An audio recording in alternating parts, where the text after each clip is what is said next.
আসসালামু আলাইকুম বন্ধুরা, আশা করি সবাই ভালো আছেন। তো আমি কি করতেছি, এখন রাতের বাজে মোটামুটি আপনার টাইম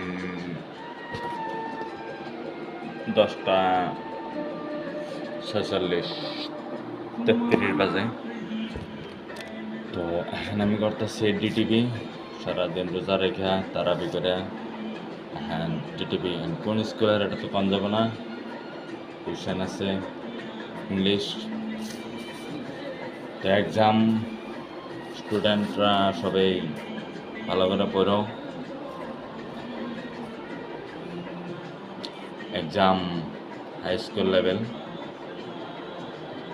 খুব একটা টাফও নাই, ভালো হয়েছে, মজার কোশ্চেন বানাইছে। তো কেউ যদি কোনো স্কুলের যদি ডিটিপি আছে তো যোগাযোগ করেন, কোশ্চেন প্রিন্ট আউট, কোশ্চেন বানানি কোনো স্কুলের অনলাইন থ্রো পারচেস করে দিলে ডিটিপি হয়ে যাবে না, খুব কম রেটের মধ্যে। পার্ট টাইমে করি আর কি মোটামুটি। তো সবাই ভালো থাকবেন, এটা আমার ছোট্ট ব্লগ, সবাই লাইক শেয়ার করবেন, সাপোর্ট করবেন।